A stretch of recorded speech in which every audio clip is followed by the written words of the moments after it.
One other announcement. This is going to be filmed both on the Camarillo. I'm doing tremendous work. On the Fillmore local government channel, it'll be aired tonight. That's what you'll see up on that screen. It's also being broadcast live stream on the internet at KABYTV.net. You can go visit that later. It'll be up on their website. It'll also be up on the City of Fillmore's website if you wanted to watch this later on. So we ask that no one in the audience film because we are broadcasting it for that. So if you need to take a photo, that's fine. No flash, but no videotape. Thank you.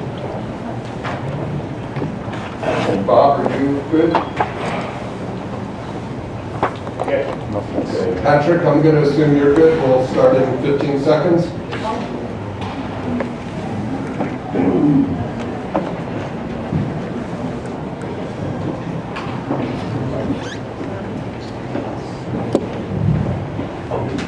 Good evening and welcome to Fillmore City Hall. I'm David Marin, member of the League of Women Voters, and tonight the League of Women Voters of Ventura County is hosting a forum with the candidates who are running for the supervisor seat for Ventura County, and this is District 3. Kathy Long, the current incumbent, will be retiring in January. We have all 7 candidates with us tonight, and at this time, what I'd like to do, it's my pleasure actually, to ask the president of the League of Women Voters, Patricia Essex, to come on up. Thank you. It's so nice to see so many people show up for this event, and we thank all the candidates for coming out. Part of the League's purpose is to inform voters and help to inform the electorate. So we're the electorate, we're the people that vote and make decisions for our country, and part of the League purpose is to encourage informed voters. And so the League is a nonpartisan political organization, and we encourage informed and active participation in government. What you're doing tonight is active participation. And we work to increase the understanding of major public policy issues and influence public policy through education and advocacy. So we're very pleased to do events like this.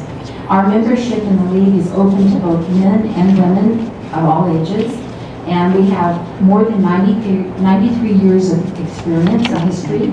We have almost 800 local and state affiliates, and the League is one of America's most trusted and respected grassroots organizations. We are happy to share information about the League, and we would love to have all of you join us. We have a website, and we'd be happy to have you check us out. Anyway, thank you so much for coming, and before we go any further, let's stand for the flag salute.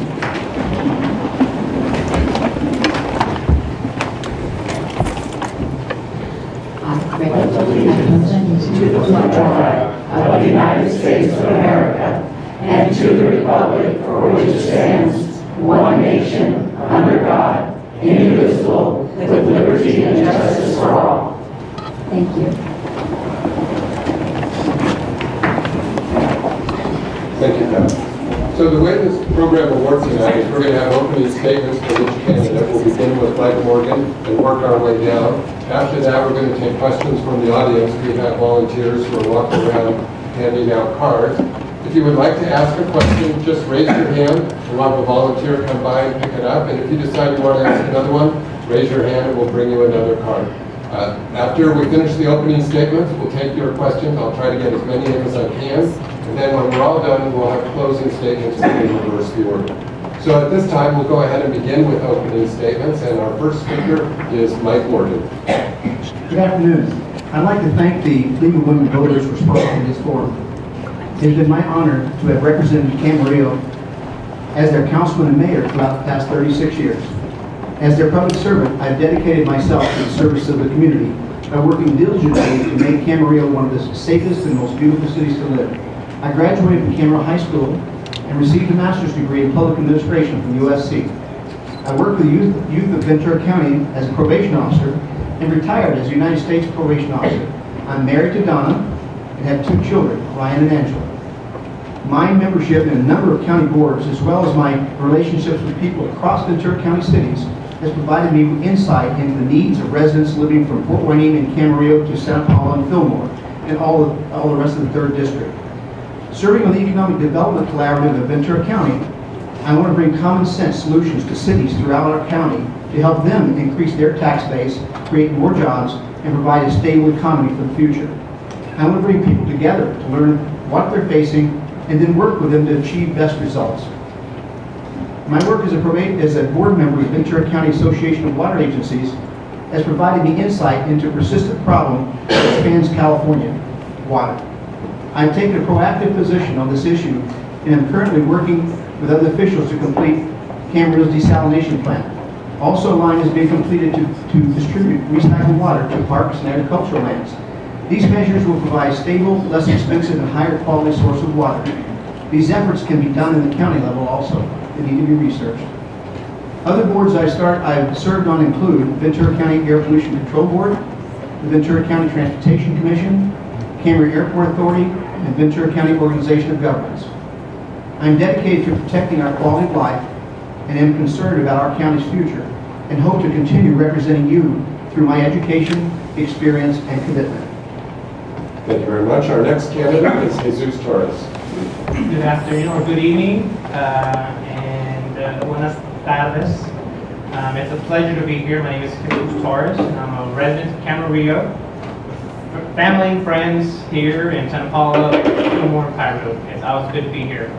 I'm the product of what's possible, of the American dream. I've been involved around the county for many years trying to improve people's lives. I grew up in Oxnard and housing projects, being one of 10 children. And we all went to school, well, went to college, and graduated, and we're all giving back, paying it forward, and remembering where we came from. After earning my degree at UC Berkeley, I worked for the State Senate in Sacramento in a policymaking role where I wrote and negotiated legislation and got bills signed by the governor. I also worked for the California Faculty Association, where I advocated for a more affordable college for middle-class families and better quality instruction. I worked locally for Assemblymember Pedro Nava, assisting local residents with state issues. Now I work with the corporate sector for the last 8 years, managing budgets, creating jobs, and assisting nonprofit organizations. I'm the only candidate in this race with both the business and government background to get things done. The Santa Clara Valley doesn't need another career politician or bureaucrat telling you what you need. I offer a bold vision, fresh leadership to advocate for you and sit on the same side of the table before the county when there's another industrial project in the pipeline. I offer true representation, but that takes bold leadership, not another government employee. Throughout my career, I put politics aside and focus on solutions. We can't continue the status quo. We can do better. I want to earn your trust and your vote. Thank you. Thank you. Our next candidate is Carla Castillo. Good evening. I'd like to thank the League of Women Voters of Ventura County for hosting this forum in the city of Fillmore, the last best small town. Promoting civic engagement in the local election is critical for the health of our county. My personal and professional roots run deep in Ventura County. I was born and raised here by hardworking immigrant parents, and I was the first in my family to graduate from college with a degree in International Development Studies and Business Administration. I come from a large family of farm workers, small business owners, and veterans, which have all instilled in me hard work ethic, the value of service, and the duty to pay it forward. I've been a community activist, a volunteer, a small business owner, and I've never forgotten where I come from or who I'm fighting for. This is why my campaign is about working families and why I'm supported by teachers, firefighters, nurses, and law enforcement.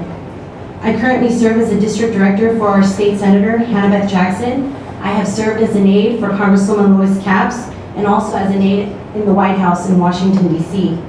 I am honored to have earned the endorsement of distinguished Ventura County leaders such as Congresswoman Julia Brownlee, Congresswoman Lois Capps, State Senator Hannah Jackson, Assemblywoman Jackie Irwin, and especially our current County Supervisor, Kathy Long.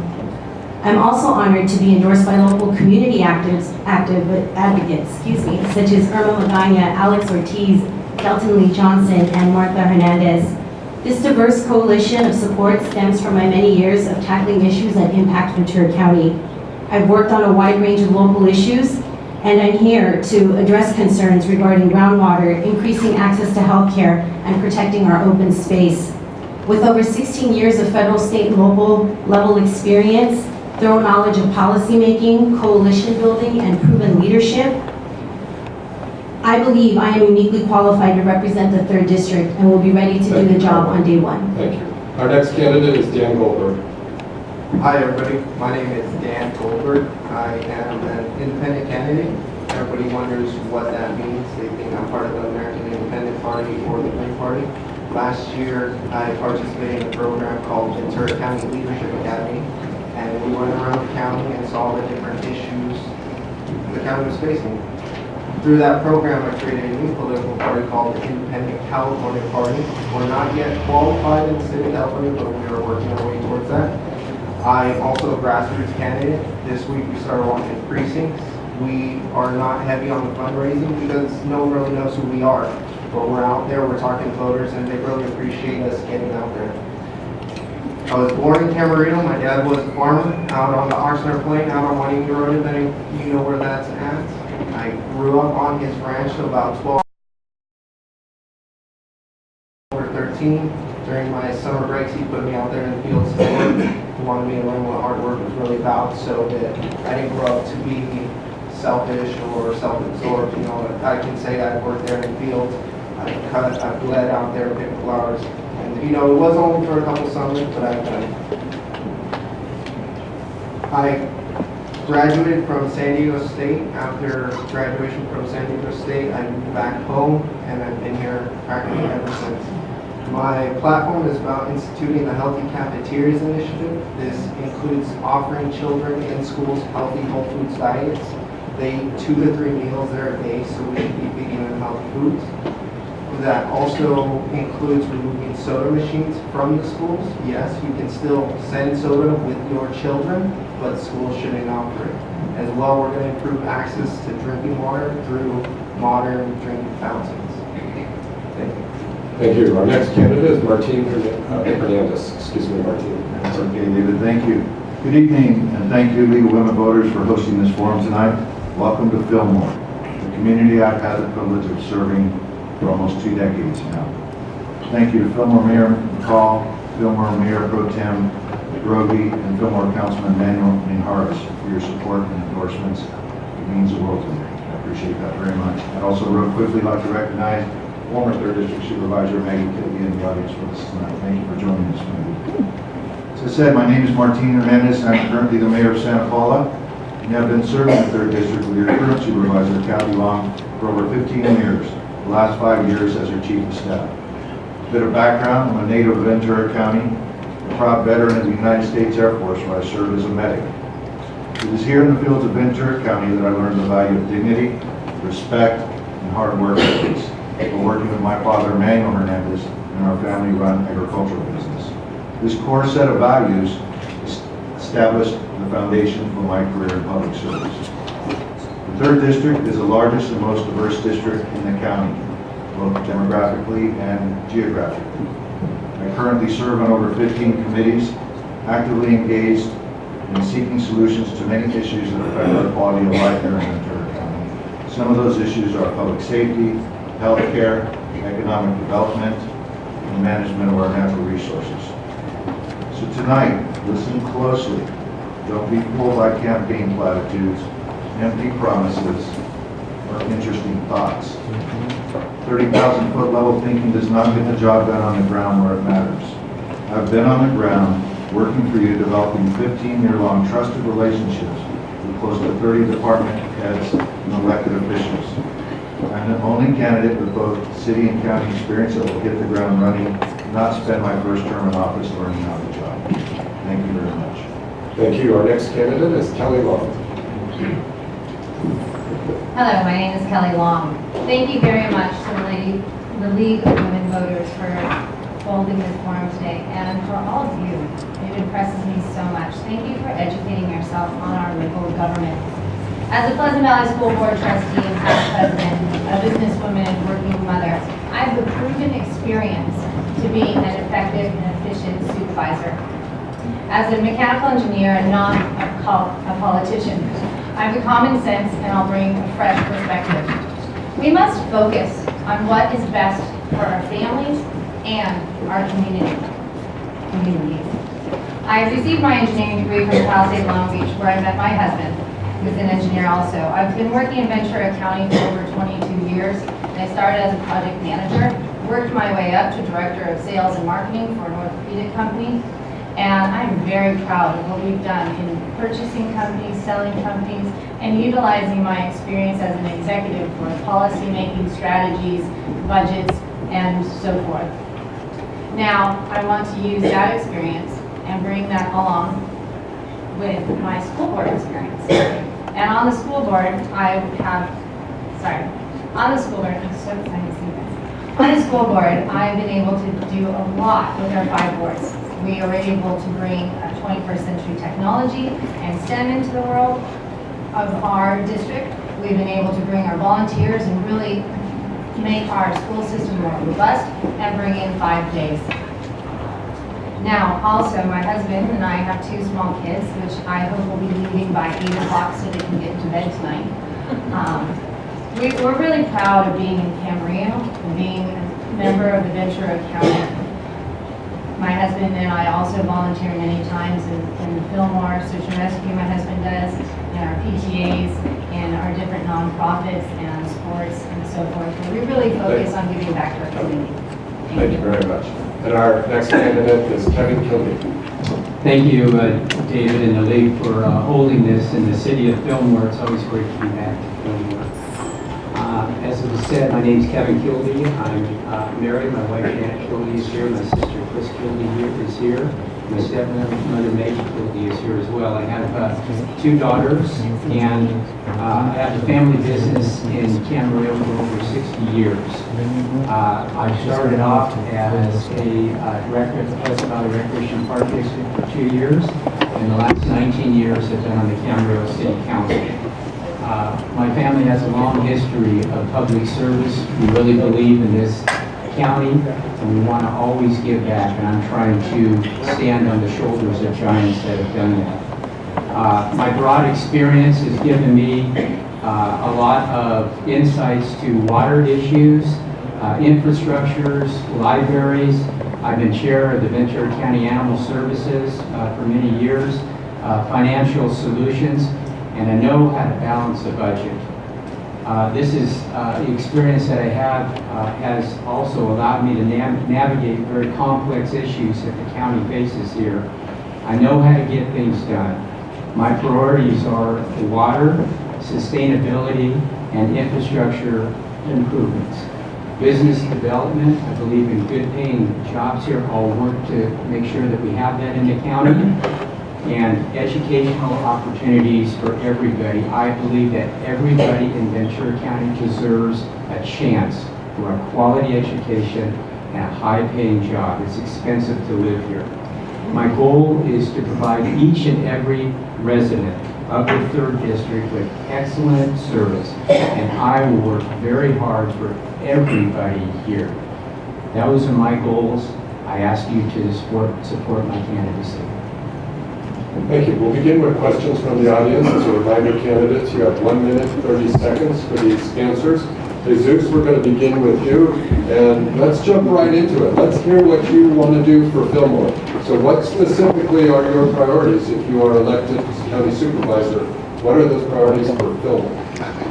First and foremost is job creation and economic development.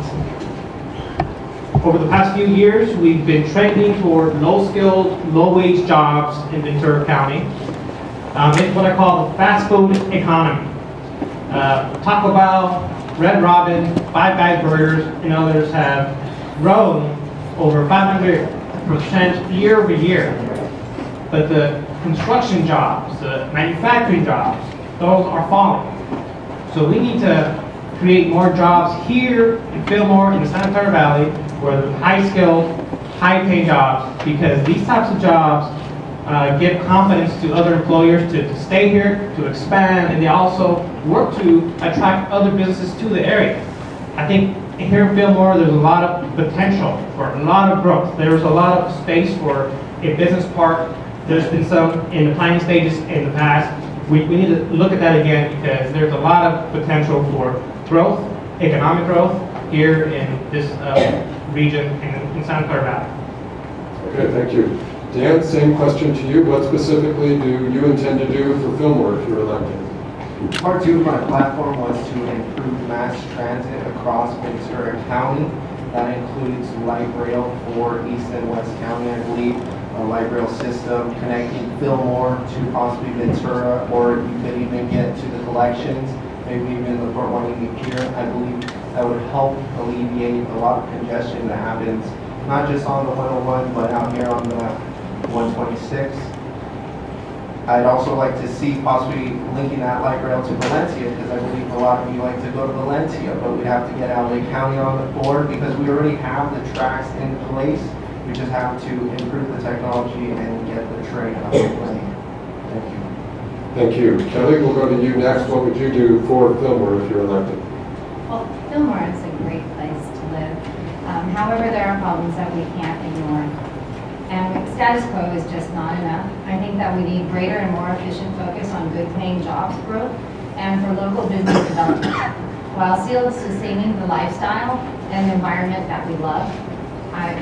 We need to support our farmers and allowing jobs in food processing and low-income housing, and then lifting also the Well Memorial. We need to maintain our focus on law enforcement and provide the tools necessary to stop at the emerging crimes. And we need to also be fiscally responsible on how we're spending our tax dollars to make sure that we really are focused on our citizens and what their needs are. Thank you. Kevin, I'm sorry, I'm going to go to Mike. Mike, if you were elected, what would you do for Fillmore? Fillmore, cities themselves are the ones that create jobs. Counties don't create jobs out in the county area. It's created inside that curb line, inside cities, but the county can be there to assist cities in creating those jobs. Some of those qualifications can be done by having training programs through the colleges, through the city, and through private enterprise to help train employees, so you have employees ready to go for those jobs. Fillmore's lucky they've got the helicopter thing here. That's great. You're picking up a good business coming in, and that will bring jobs to your area. The training itself, I used to be on VCTC when the train was doing well. Nobody had a problem with it. Now we have a problem. I think it's time to see if we can get that problem solved so we can make sure that railroad runs correctly and is running. You don't want to miss your train. I was one of those that stood up and said, let's have a train that goes to Valencia. That's experience, not somebody saying now. I said it. And getting those things in order, you'll create more jobs, more people taking the train to work into their lives and so on. 30 seconds. The county itself needs to assist the cities with transportation modalities. By having better roadways and other things of that nature, you also bring in jobs because you make it easier for people to travel the roadways and get to their jobs. And so we have to see if we can protect those or improve those roadways in between the cities to allow that to happen. Thank you. Thank you. Now, Kevin, it's your turn. What would you do what would you do for Fillmore if you're elected? Well, there's quite a lot, but first and foremost, I'll work with the agricultural community. I think that Fillmore in general, but the Heritage Valley as well, is a mecca of agriculture here. And I think every producer of agricultural products should have a presence here. Like the Hunts of the world, the Del Monte, they should be doing research and development in this Heritage Valley here. And I think that would go a long way too. Truck traffic. You know, we've got some issues with the truck traffic here, especially what's happening with Moore Park now and with the county. I'll work to try to alleviate that. Also, access to the medical. As we all know, we need access to medical services here. I'll make sure that all residents know what access is at the county and the services they provide. But lastly, but certainly not least, I will have a presence here. I will meet with the Fillmore residents at least on a monthly basis, and I'll sit down and I'll ask you what the issues are, and I will do my best to alleviate as many of them as possible. Thank you. Martine, please tell us what you would do for Fillmore if you were elected. like to compliment Kevin right off. Just it's nice, refreshing to know that somebody's got the pulse of the community out here in Fillmore. So what my priorities are is certainly see that the Sespe Creek levee is certified.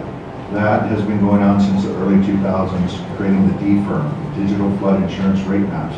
That's the levee that goes along Sesame Creek is what's protecting the citizens of Fillmore from a 100-year flood. And once it gets certified, then to protect the community will no longer have to pay that high flood insurance rate every month. So I've been involved in that effort since early 2000s. I'd like to make sure that gets completed. Increasing the water quality for the protection of ag. I've been testifying before the Regional Water Quality Control Board along with other stakeholders, including agricultural growers here in the valley, to protect our downstream flow of chlorides that are being released from the Santa Clarita Sanitation District up on the other side of the county line. Trying to hold the regional board, making that sanitation district accountable so that they can ensure that the water quality that comes downstream for agriculture industry is healthy. Healthcare access, especially mental health, needs to be improved here in Fillmore. Also reducing the truck traffic from the mining mitigation. I'd love to see somehow that they create some kind of impact fee so that the residents who are impacted by the traffic, all the calls I've received over the years for dust and other things, that they get reimbursed for that. They get some kind of reimbursement for that so they can protect the property. Thank you, That's just Martin. starting this. Thank you. And Carla, we'll wrap up with you on this question. What specifically do you intend to do for Fillmore if you are elected? I've heard the residents of Fillmore, Santa Paula, and Piru loud and clear. They want more access to services. They want access to quality health care, mental health services, behavioral health services. So I'd like to continue working with the communities here to access monies and grants to help them boost existing programs such as One Step a la Vez, which help with supporting children, transitional youth, adults and older adults and families by providing services, wraparound services, and connecting them to much needed, whether it's counseling, a helping hand, whatever the case may be. Additionally, I think that in supporting our families here in the Valley, we also need to look at what's critical for economic growth and development. And a well-trained workforce is at the source of that. When a workforce is well-trained, it not only keeps companies, but it attracts companies. And the Santa Clara Valley wants to grow smartly by being unique, maintaining its unique quality of life. You know, the valley gets lumped into one, but frankly, each city here and the unincorporated parts has its own characteristics. And as a county, we need to be mindful for that. So specifically, I know we have our valuable, ag land, we have tourism, we have small businesses that are at the core of our economic health here at the county. And lastly, I think groundwater infrastructure and water safety and supply, we need to make sure that we are securing and maintaining our water safe. Thank you. Dan, we're going to start the next question, and we'll start with you. And this is again about the Heritage Valley. So there was the Santa Clara wastewater explosion, I think that was about a year and a half ago. But the community is still dealing with the repercussions from that. So do you believe the county is lax in enforcement? Do you believe that facility should be permanently closed? And tell us a little bit about your philosophy. If you were a supervisor and something like that happened, what would be your reaction? Honestly, I should probably do some more reading. I do remember when that issue happened. It's obviously I'm not a politician. I wasn't there. I don't know what happened, why there was lax coverage. But if elected, I would make sure that there are a lot of moving parts in the county government. I would make sure that everybody is doing their job. There is a lot of money being put out by the county government. And if there's lax oversight, then maybe the money shouldn't be handed out so easily, so freely. I would work to make sure everybody's doing their jobs. And if I'm not one to speculate or advocate for more regulation, because sometimes I believe regulation will inhibit innovation. So we just want to make sure that the money is being well spent, that if it is county money going into the issue, then it's being well spent and there's no lax oversight. Thank you. Thank you. Kevin, same question to you. What's your thoughts about the explosion? Do you think the county was lax in enforcement? Should it be closed?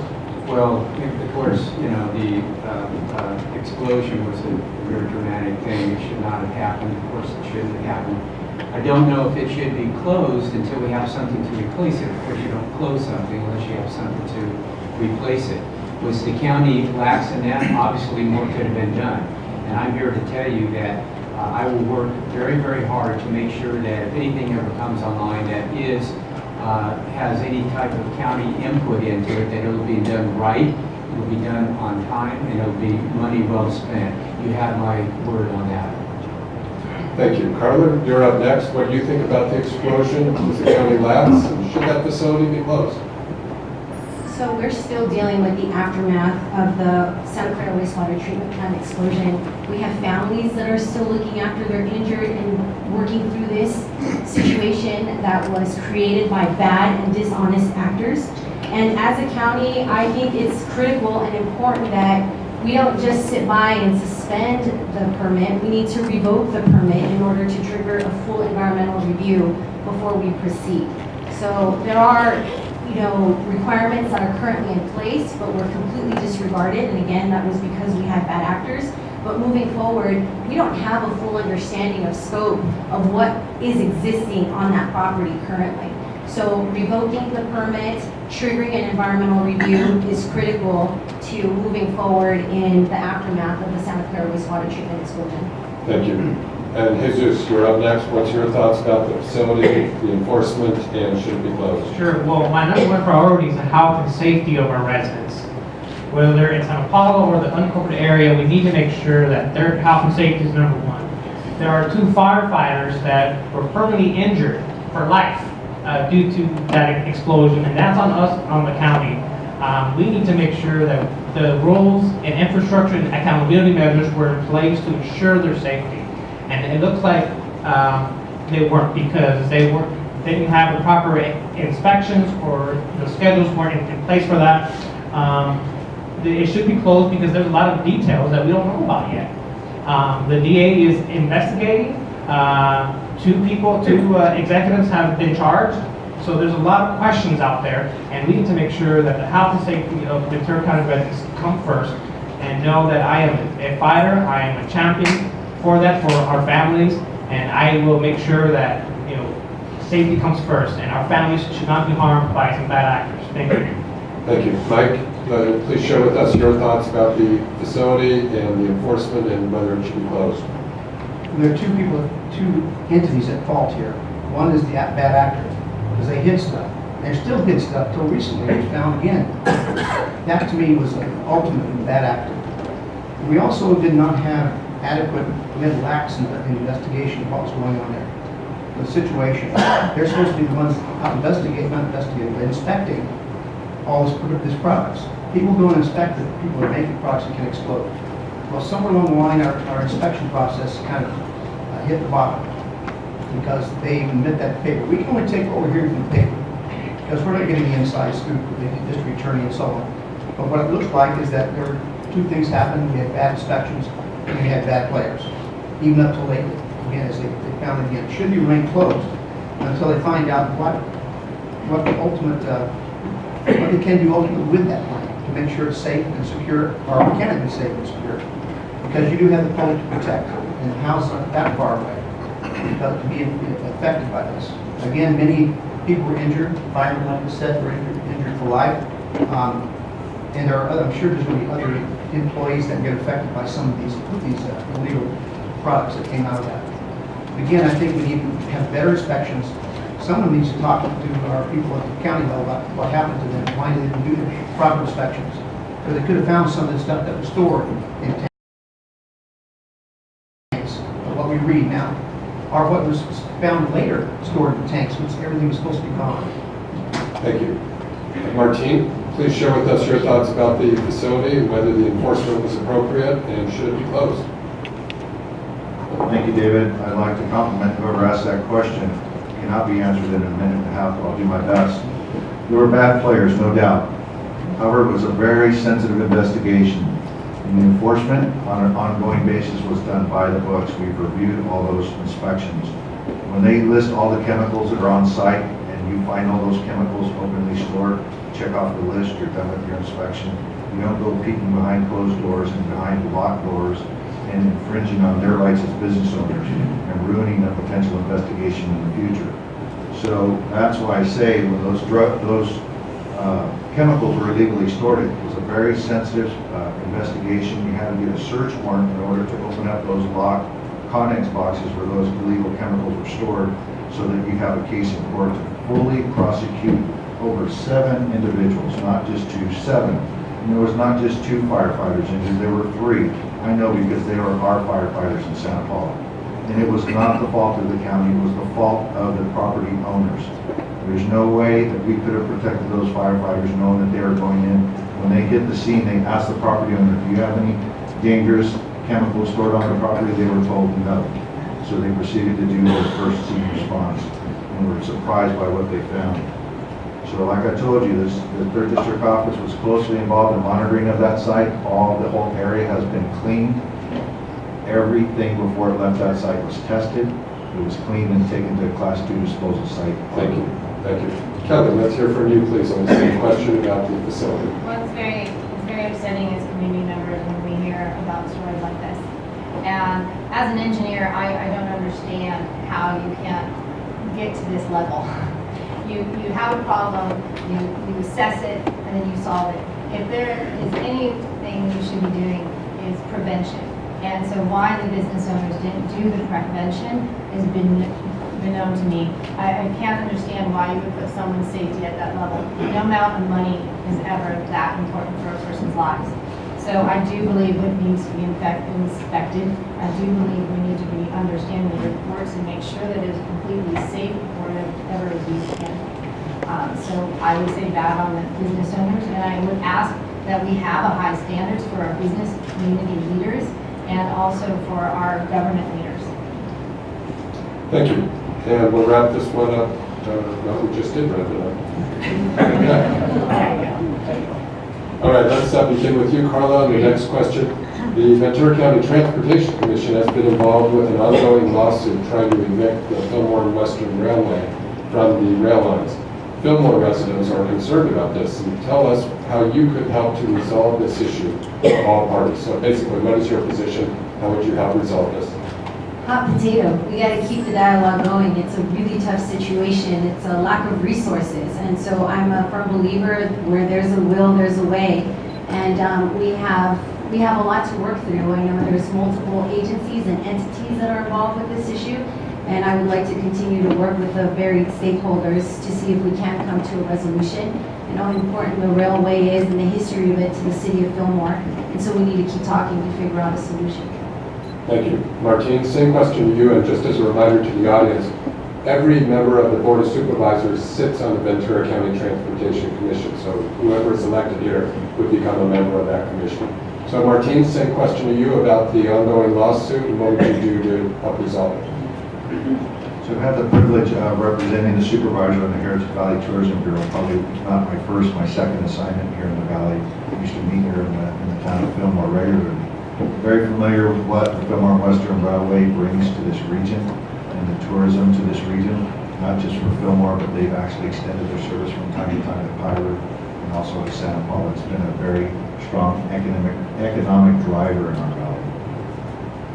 It is complicated, it is in litigation, so I choose not to speak to it too much other than the fact I think that what really happened was a communication broke down between the Santa Paula Branch Line Advisory Committee, which is a subcommittee of the VCTC, and the leasee, the Fillmore Western Railway, about their contract and what it means and what actually maintenance means within that contract. And they wanted to renegotiate that, and we had the Fillmore Western coming to the table very openly and honestly and willing to renegotiate that contract with VCTC. And for some reason that communication broke down, and it led into litigation because they couldn't come to agreement. If I were involved as supervisor, and if elected supervisor, I will bring those people back to the table and see if we can't come to some agreement outside of the court system. It's just spending a lot of money when we could resolve this by bringing folks to the table and talking one-on-one and trying to resolve this. at the table. Thank you. Mike, same question to you. If you were elected, what would you do to try and resolve this issue of the Fillmore and Western Railway lawsuit with BCTC? Having been on BCTC for 8 years, I was there when we did the contracts and everything worked well for years. I haven't been there in a few years now, and something fell apart. Part of that is that, part of it's money. In fact, most of it's money, because the upkeep of the railroad itself. But I think that one of the things we need to seek for transportation money from the state of California are grants. Grants that can help us improve that railroad, because it's a valuable asset to this valley. With all the different people that take this for not just transportation, but for fun times on the weekends, you know, those dinners and things and all the other things they can do. I think that can be improved to also bring in products. They're looking at one in Waitangi right now, expanding that railroad, and they didn't hook with this one, so it'd go all the way to Castaic. Then you have a working railroad to be maintained. But I think that's some of the things we have to do, come to an agreement, sit down again and start negotiating this thing again. We made it work last time. Ginger Girardi, I don't know if she's here. Ginger and I were on that team, and we made it work. I think we can come back and start negotiating and doing that again.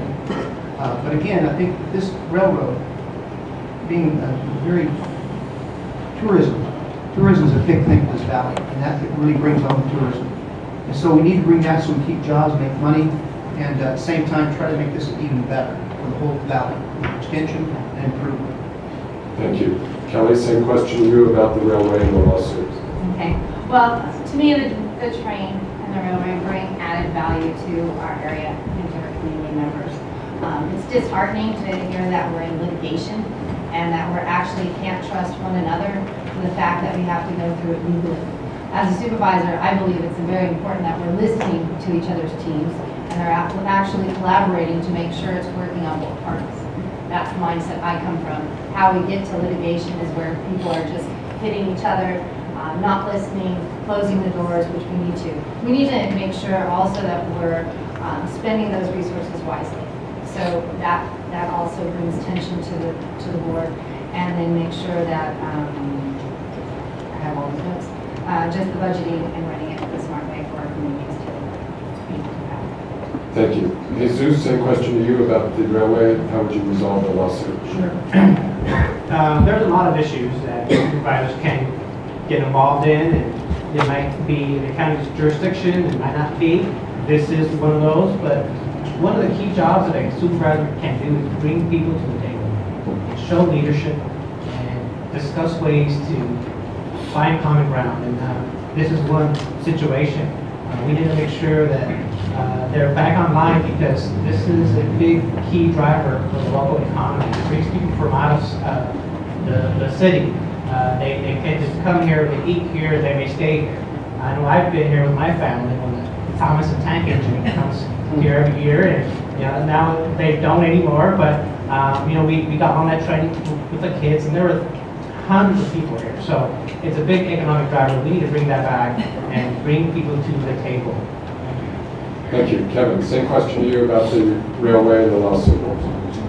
Well, as the railway is part of the fabric of the community here in Fillmore, and it is an economic generator, but I would make sure, to the best of my abilities, to market it, to make sure that it keeps ridership up to the levels that are now and also expanding. It also brings a lot of the filming industry here as well. As far as the lawsuit, there's not a lot any of us can do until the courts make their decision. But once they do make their decision, I will make sure that all the parties get together and we work to try to not only preserve this, but to expand this and bring economic development into the city of Fillmore. And this could be a real catalyst to that. Most people I know really love trains, and I think it would be a great economic indicator of the city here. And I'll work very, very hard to do the best of my ability to make sure that not only does it stay, but also that it prospers and we have it into the future.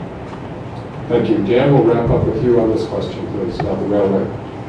I came to Railfest a couple weeks ago. It was a really good time. I learned about the history of the rail network here. It is part of the reason Fillmore is here.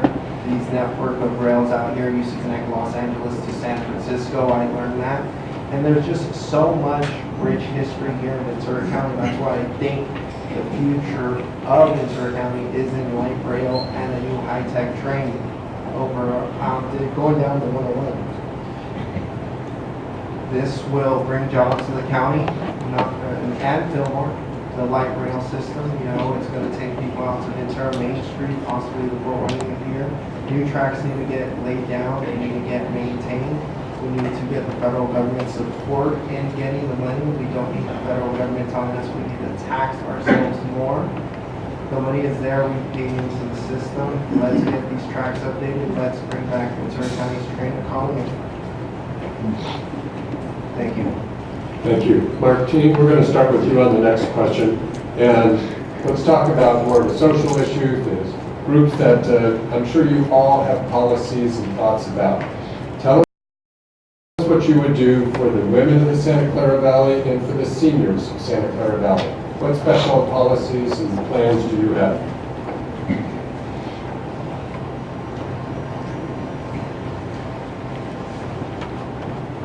Thank you, David. Well, before I could fully, thoroughly, intimately understand what those needs are, I'd love the opportunity to sit down, host a breakfast maybe, or a luncheon, and have a roundtable discussion about what those current needs are. I know that the needs of each community in this district are diverse. In the valley in particular, I know that there has been a really nice emphasis on assisting the seniors. They've got their active adult senior center here in Fillmore. We have our senior center in Santa Paula as well, where we have congregate meals. We also deliver meals to homebound seniors and have activities, exercises, and preventative health programs, which is really important. Ventura County Area Agency on Aging has over 15 different nonprofit organizations that they partner with to bring an array of services to any community across the county. With women in particular, I adore women. I love my wife. Thank you for being here tonight, honey, and being my support always.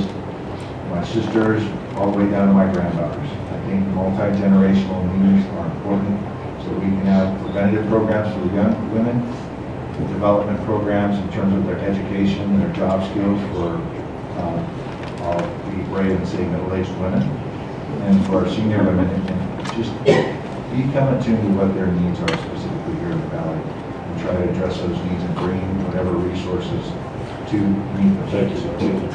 Jesus, same question to you. So what specifically are your plans for the women of the Santa Clara Valley and seniors of the Santa Clara Valley? Well, first of all, for women, we need more access to health care, more access to women's health care.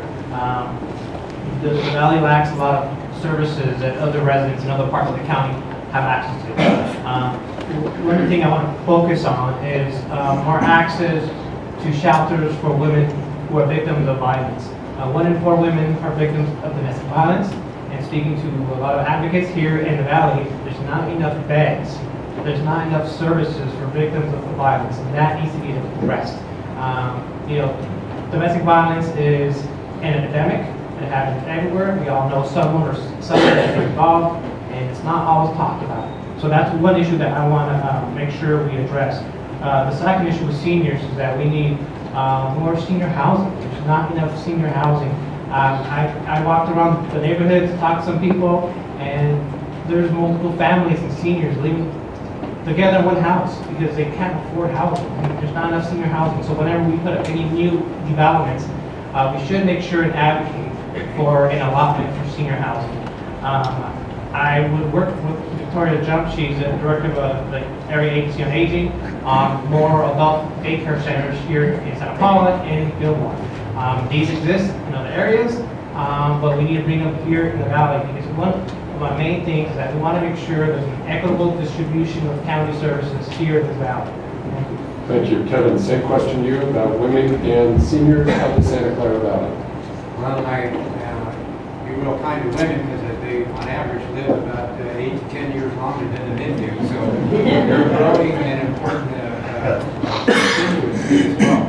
I too would sit down with them and talk to them about what their issues are and make sure that they know where some part-time jobs are. I've hired many of them in my store. They're outstanding employees. I do not have my Microphone on, there we go. Thank you very much, Kelly. I make sure that they know where part-time jobs are. I make sure they know where the county resources. I make sure that they have access to the health care.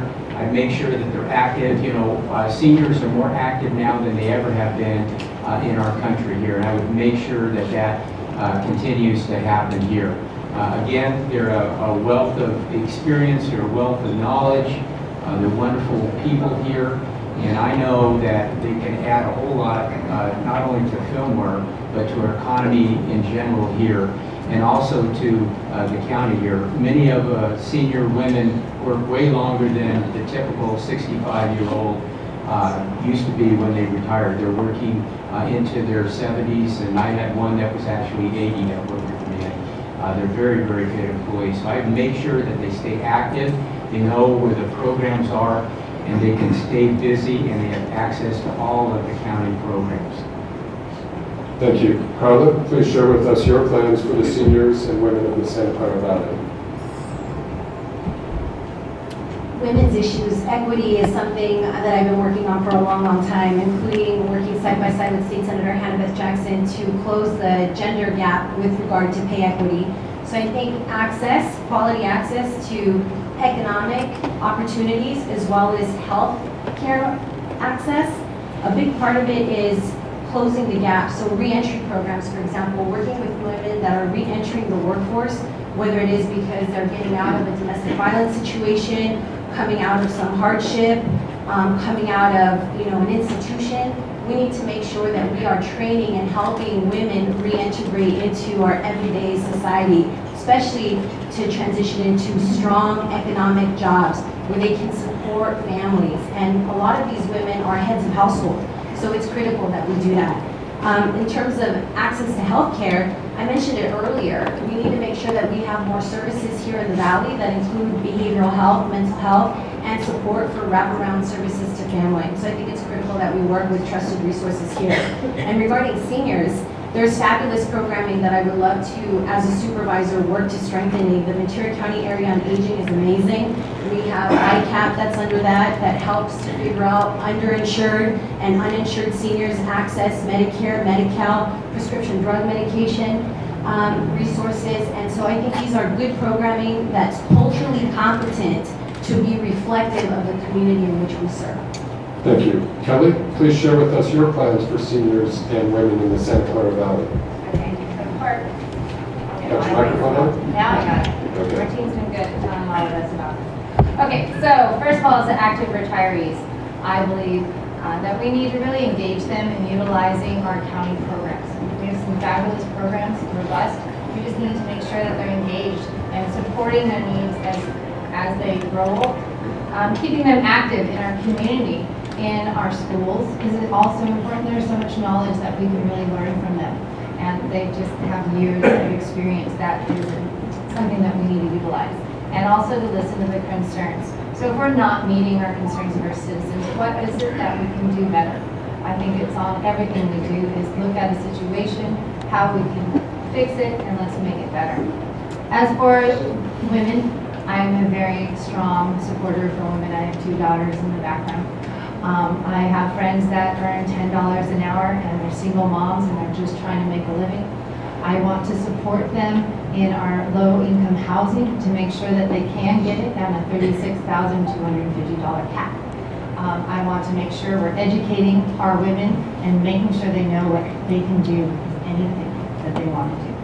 Thank you. Mike, same question to you about women and seniors of the Santa Clara Valley. What will you be doing to help them? I think women's needs don't just relate to Santa Clara Valley. I think it's across the whole district. So I'm going to say that we're any different here in Santa Clara Valley than anywhere else. Wainini, St. Paul, so on. I wish I had my wife here to tell me the needs, what her needs were at the present time. But a lot of things that we look at are also common to men. Talk about unemployment, we're talking about housing needs and so on, scatters across the board. The Council on Agency, or the Agency on Aging, is one of those supported by Ventura County already. It works well. It has people representing all the cities aboard, and we just appointed ours last night, our new one, to the Council on Aging to see if they can find ways of solving problems for the aging. And it's a very valuable agency that does come up with answers. We need more shelters.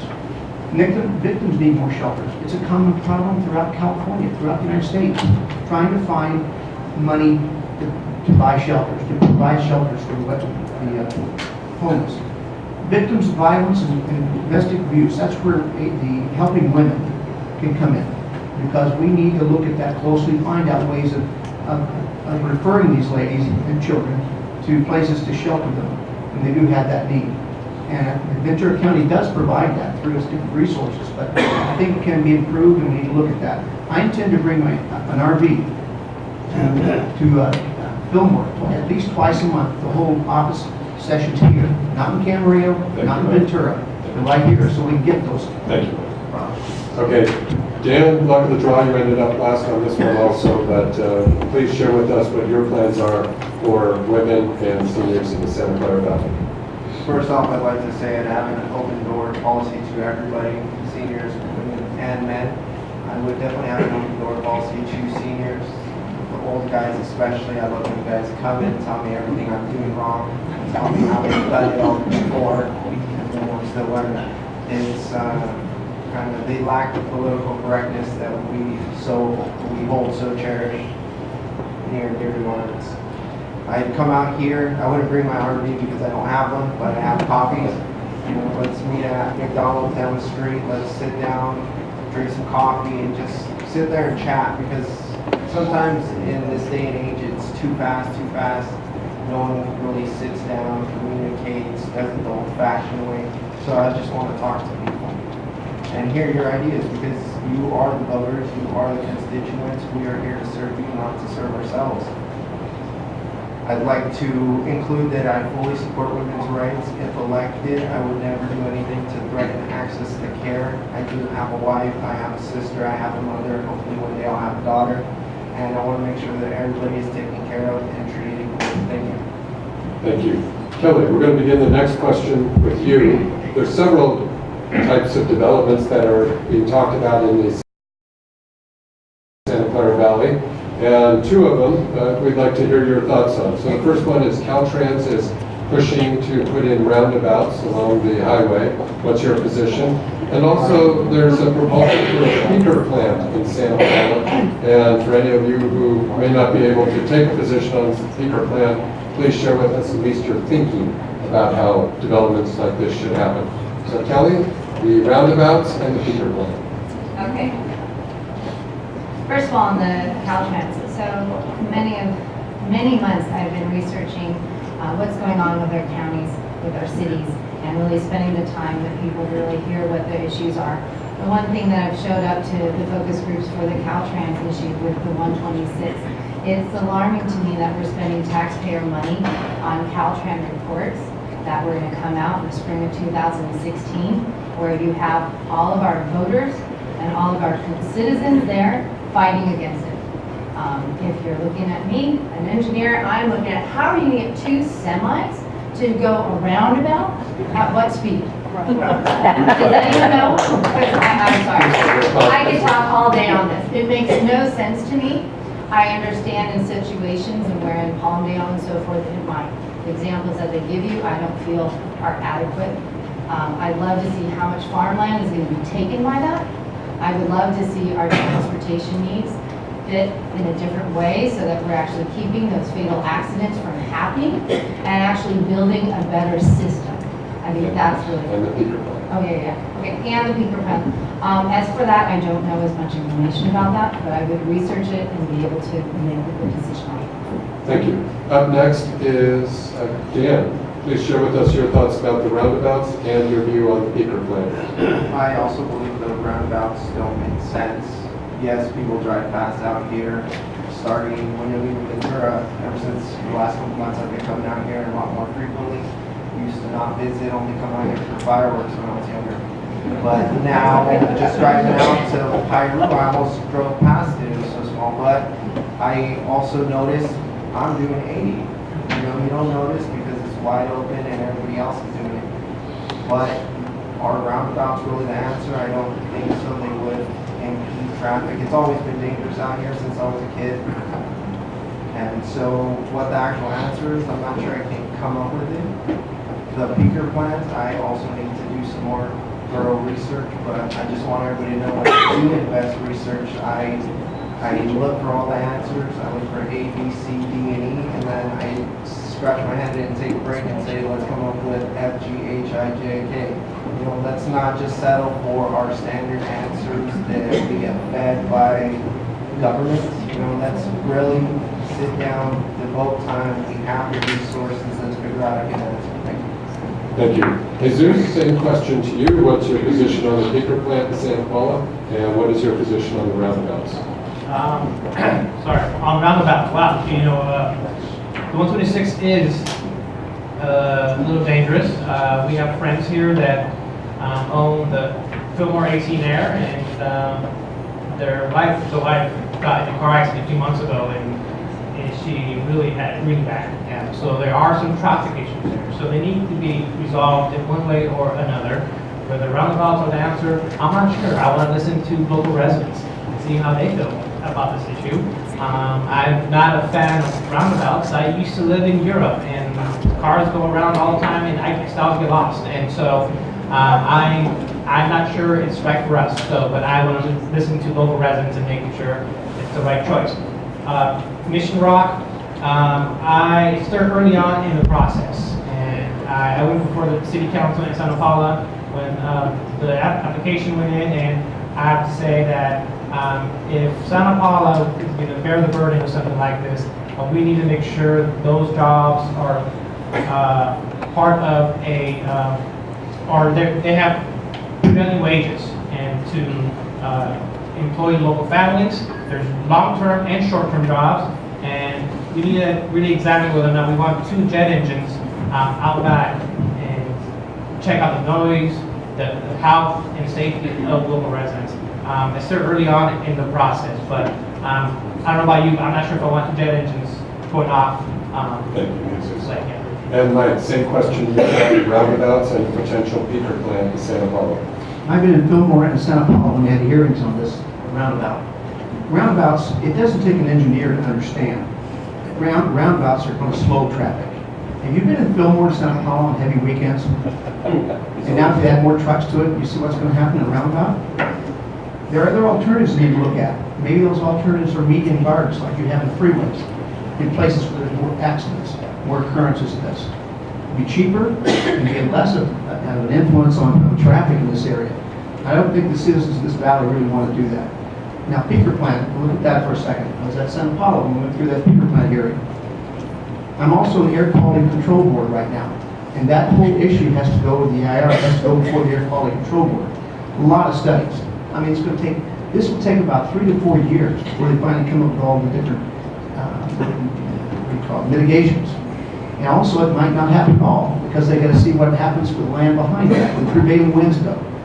So it's one of those things where you have a peaker plant in Oxnard that's already been approved, and to try to bring one to Santa Paula, and who knows what effects it will have, we don't know yet. But bring one to Santa Paula in place of the one in Oxnard doesn't make sense, and you've already got one approved. So I think that we should look at this closely before it goes forward, but remember it's going to take years before it gets approved through the IR system. Thank you. Kevin, same question to you about roundabouts and peaker plant.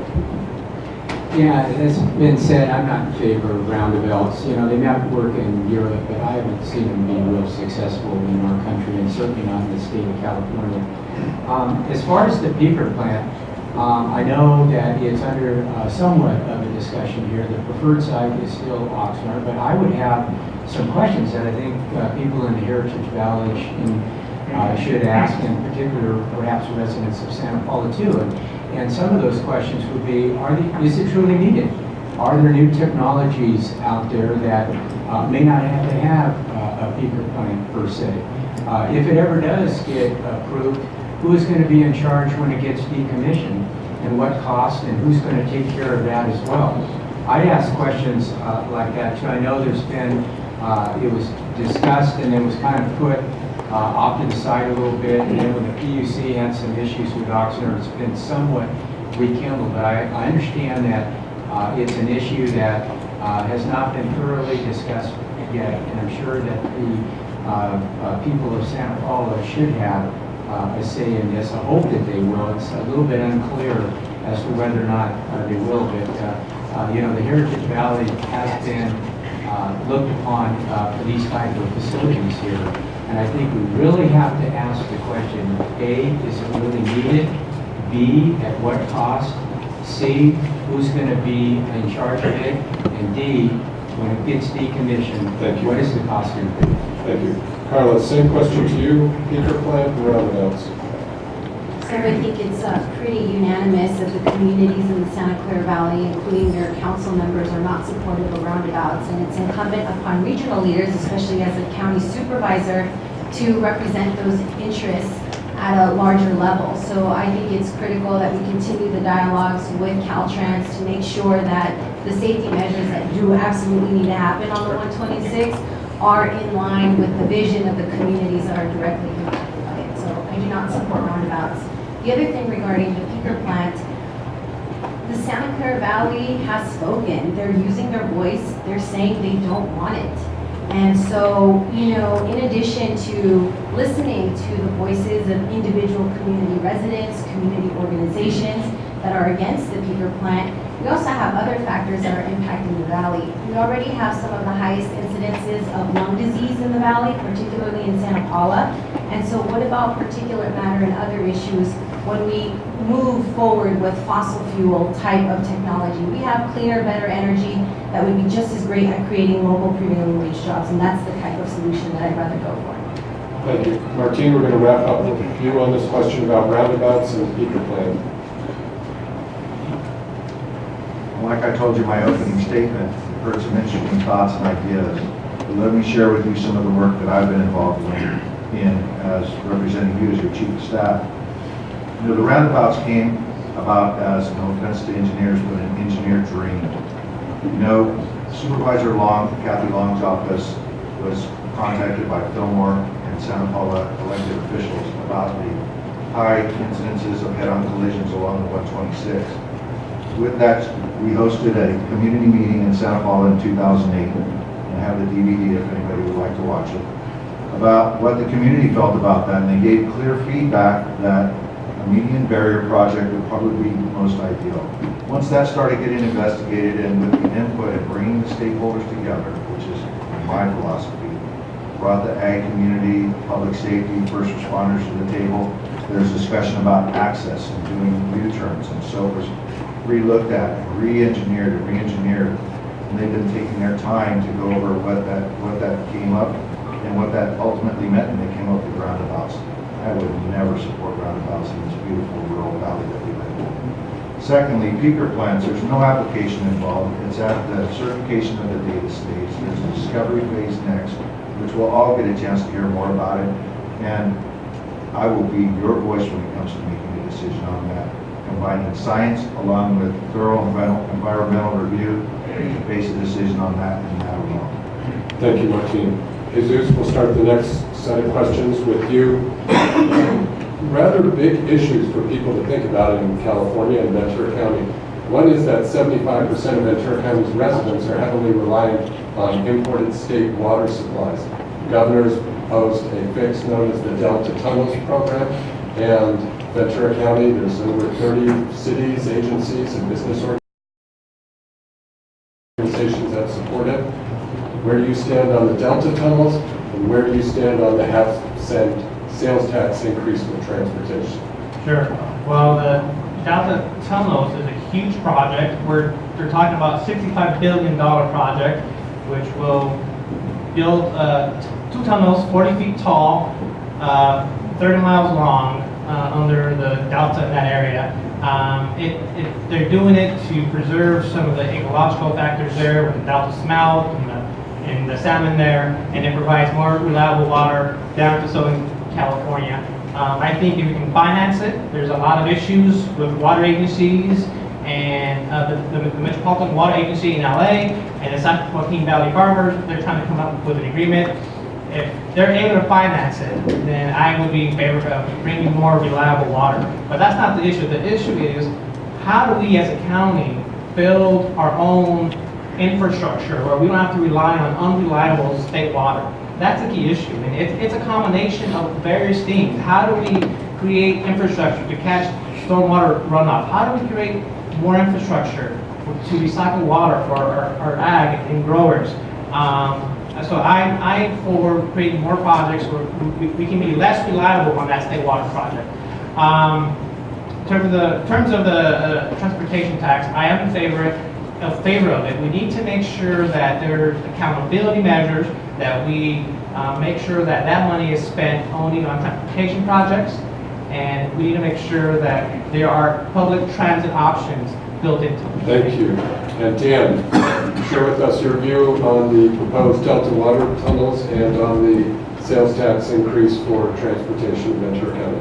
So the odd idea I've heard for the last month or two is we need to build reservoirs, we need to find a way Is to... your microphone on? Yes. I'll bring it a little closer. So we need to trap the water, but how are we going to trap the water? We build reservoirs, but it's still not raining. Southern California is still a desert. We are still slaves to Northern California. They control the water. The Delta smelt issue has been going on for years and years. I would defer to maybe our state officials because this is more in their backyard. In response to the VCTC tax, I have come out against the tax. Again, I pay a lot in taxes. I got my paycheck today and there was a lot of taxes taken out of it. So I don't advocate for more taxes. I believe that my ideas for the light rail and the new high-tech train are going to cost billions and billions of dollars. But this is money that we've already paid in federal taxes, and we should not be told that we have to raise our own tax to allow us to compete for grants, compete for more money for our transportation. We should have elected officials who are fighting for Ventura County, not taking no for an answer. They're getting us the money that we've already paid into the system, which we need dearly for our roads and mass transit. Thank you. Thank you. Kelly, same question to you. Do you support or oppose the proposed Delta tunnels? And what's your position on a potential transportation tax? Okay. All right. So number one, I do support the Bay Delta program. I believe it's a key issue that we're all facing, especially with Ventura County being about 75% of our population receives water from Calegas, and the Calegas comes from all the San Joaquin rivers and so forth. We need to really look at our water situation and make sure, I understand the environmental issues, but there has to be a sustainability plan associated so that we are able to also provide water for our citizens. Along with that, we need to make sure we have a state water stability plan to ensure that we're also very diverse on our waters for a 5, a 10, a 20-year plan. We can't just rely on one sole water source. Along with the transportation tax, I will tell you first and foremost, I am not for tax. I understand that there are tremendous needs here in our area for transportation, and I don't want to say that I'm not for fixing those problems. However, we need to be able to look at our resources to make sure that those transportation dollars are spent wisely, and then also make sure that we're not adding bureaucracy and added taxes to our citizens. Our average yearly salary here in Ventura County is $45,000. I know that this added tax is very small, but you know what? Thank you. It makes sense. For the audience, I see at least 2 seats up front. If those who are standing wish to come up, I see a couple of seats. Okay, we're going to move on to right board. I'm not moving on to another question. I'm moving on to, in fact, actually 4 of you have not answered, so nobody gets off easy here. We're all going to be held accountable. Okay, Mike, where do you stand on the Delta water tunnels, and where do you stand on the sales tax increase for transportation? Number one, my expertise is in water. I've been up to the Delta. I'm on the Association of Water Agencies for Ventura County. We learn the latest of what's going on in water in this county. I've been up here with LWV to explore where those tunnels are going to be. We're on the Sacramento River. We're going to be up there, and we're also gone to Oroville Dam. And I saw how much is being spent and how much could be spent. But the area itself, we're down. I don't care what they're saying about water from north. We don't have water. Right now I get updates every 2 weeks on all of our reservoirs. 47%, 38%, they're down low, south of the Delta. Smelt, I think we gotta do something about those smelt, because that's what's keeping it from filling up those reservoirs. Tour of the area, I'm all for the tunnels, but I'd like to get the train gone and spend that money that the fast train is going nowhere. I'd love to spend that on the Delta, on the tunnels. That way we don't have any more taxes to pay, yet we get what we need, water. Now, what was the other question? Transportation tax. Transportation tax. I'm normally not for transportation tax, but this transportation tax this round gives us twice the money, almost twice the money we normally get, because we're the only county that doesn't have transportation tax. By not having transportation tax, we get no federal money. That federal money is substantial. You're talking about improving roadways, people want to improve this, want to improve that. We can't do it without that. It's a 30-year tax, it's not a forever tax. But if we get all of our infrastructure done so that we can improve our roadways, our transportation, for people, everything. Thank you, Mike. And Kevin, please tell us whether you support or oppose the Delta tunnels, and where do you stand on the transportation tax? Well, the wise man, Will Rogers, used to say that whiskey's for drinking and water's for fighting over. And it's expensive. I think when he said that in those days, it got a lot more expensive to provide water. I'm in favor of that. I think we need to have a reliable source of water. It's very, very expensive proposition, but we have not had anything done probably in the last 30 to 40 years. And water is such an integral part of our existing here. We need to make sure that we get a reliable source and we provide it to the public at a reasonable cost. I think that's very, very important. I think this will go a long way. $65 billion that's a lot of zeros. I understand that, but I think that it's something that definitely is needed. As far as the transportation tax, I do collect sales tax. I understand the sensitivity of it, but if you look at the statistics, if we don't grow at all within 15 to 20 years, our traffic is going to double. So this is really our only opportunity to do something manageable right now about the traffic. It's going to add about $70 million a year, and it'll go at least a long way to try to alleviate some of the traffic problems that we have. It's not a cure-all, I understand that, but I think it's something that we need to do. We're the only county in Southern California that doesn't have this tax here. So typically, I'm very sensitive about taxes, but I support this. Thank you. And we'll go next to Martine. So tell us your position on the Delta tunnels and on the proposed transportation tax. Thank you, David. Well, the Delta Tunnel is a very expensive proposition, as you heard. And one of the things that I'd like to point out at this point is that all the other candidates on this dais are all from Camarillo. They're dependent on state water. We here in the valley are not. It's a really, not only is it a beautiful place to live, but we are not dependent on state water. And for that reason, I wouldn't have such a problem with it if they could do some kind of benefit assessment. In other words, those who are going to benefit from using that water pay the taxes for that $70 billion project. I don't know that we here in the valley need to be paying for a project that is serving another part of the county. Just my feelings about it. There is a way to improve our storage capacity, and it's already in place. I know a lot of you know about the one here locally, right across the freeway at Old Creek Debris Basin. 57 debris basins throughout the county. I've already been speaking with our watershed protection district director about improving those debris basins to be capture basins for storage. That has several hundred acre feet of water that we can capture during a storm event. All we have to do is a small investment in our infrastructure to clean that water so we can use that for our communities. Instead of building reservoirs, because that'll take a couple generations to get that past environmental. There's already a plan in place, and we're working on that at the county.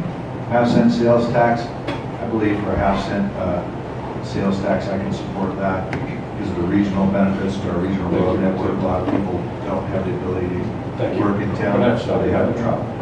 Okay, all right. So the transportation tax and the Delta tunnels. Yes, I support the transportation tax for a few reasons. When listening to the voters across Ventura County and the 3rd District and people across the board, they complain about the conditions of our road. The other situation is safety and then access to transit. So vulnerable communities young people, older adults, the disabled community. In order to traverse the county coming from the Santa Clara Valley, whether you're in Piru, Fillmore, Santa Paula, it takes you over 2 hours just to get to the other side of the county. So this sales tax, the self-help initiative, will in fact impact all of Ventura County, and I think it's critical to connect our transit services and improve our road and safety conditions. Additionally, just when looking at what we're missing out on as a county, because we're not investing in this, we're missing out on additional dollars that we could be pulling back into our communities from the federal and state level. With regard to water, it's great to, that the valley is independent and has a strong groundwater source, so it's important to protect that. But we need to see how we also fit and mesh regionally as well. So I think that the California water fix still needs further analysis. It's expensive, there's environmental concerns, and we need to figure out how to support our water agencies remaining independent, because that's the ultimate goal. They want to be independent from imported water. We all do. Thank you very much. Martine, we're going to start the next question with you, but before that, I just want to take a moment and thank all of you for coming out. At the League of Women Voters, we debated about hosting these forums. We held one in Camarillo, but the board felt that it was very important to get out to the Santa Clara Valley. I know many of you probably came from Santa Paula. The questions tonight are about your important local issues, and these candidates need to know those issues. So thank you very much for coming out.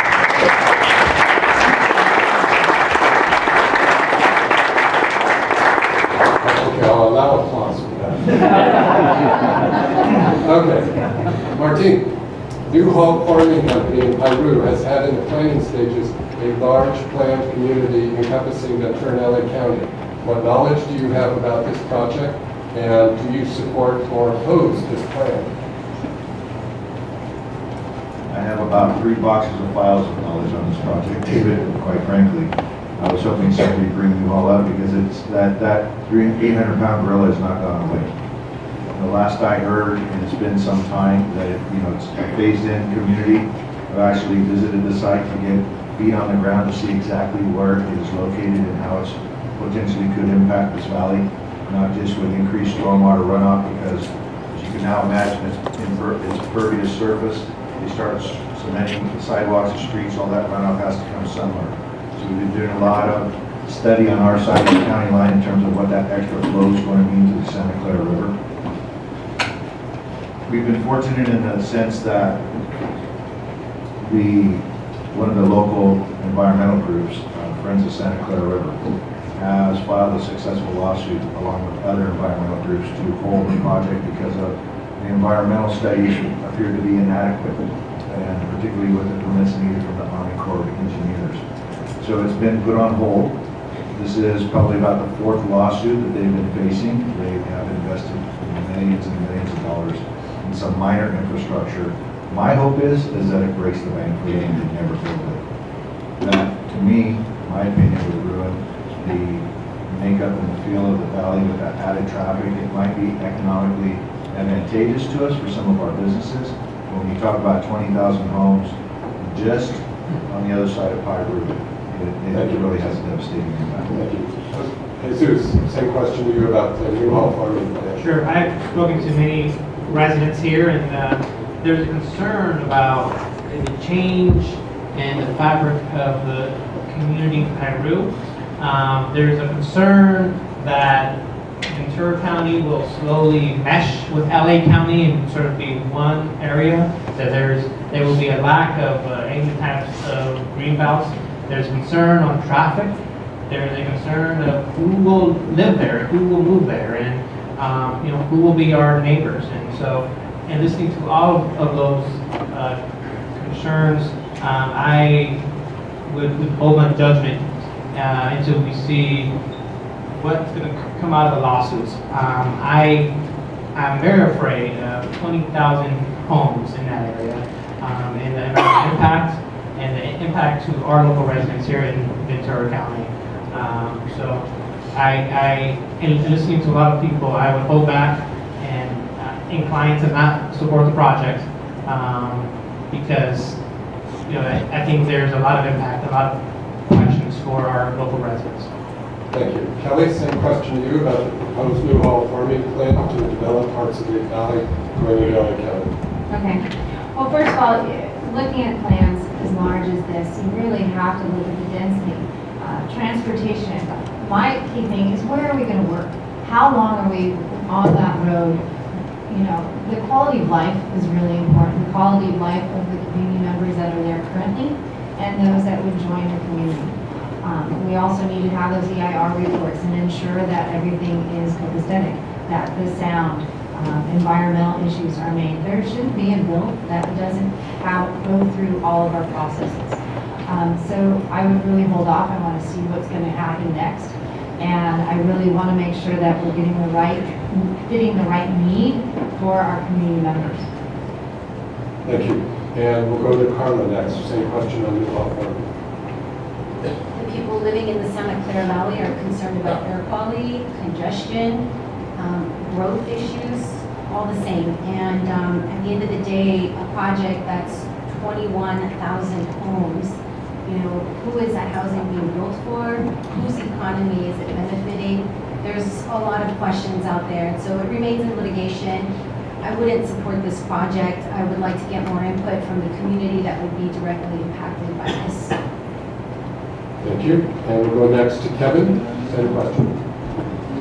Let's call it what it is. This is a new city that will be built. That's essentially what it is here. I think, again, it shows the arrogance of LA that, you know, we're just going to do what we want to do in Ventura County. You're just going to have to deal with it here.